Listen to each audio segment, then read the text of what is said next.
น้องมะม่วงปีนี้ดกพี่น้องแต่มะม่วงใหญ่ๆนี่ปีนี้ฮักเริ่มเป็นปีตะบิดยังบ่ทันอยากดกปานใดพี่น้องใหญ่พี่น้องม่วงนี่ฟ้ามากหนึงมะม่วงมากใหญ่ใหญ่ปีนี้มะม่วง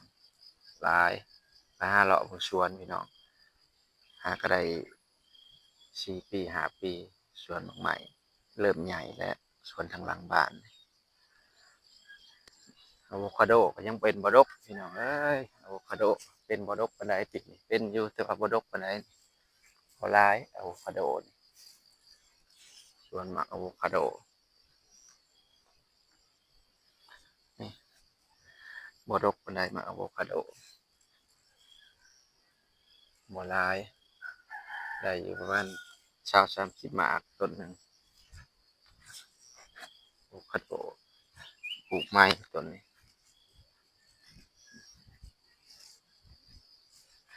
ต้นบักทุเรียนบ่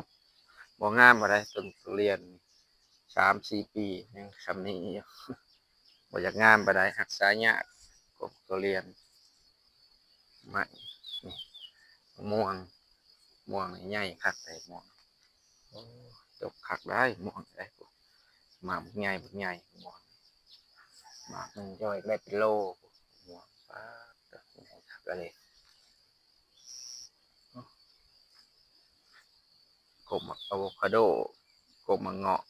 หาก็เริ่มเป็นหมากพี่น้องเอ้ยหาก็ได้หมากปีนี้กกมักพร้าวพร้าวก็หาก็เริ่มหาก็ได้3 ปีกก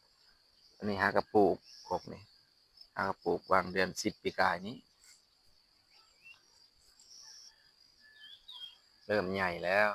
อีก2-3 ปีคือสิได้ผลหลายแล้วหมากใหม่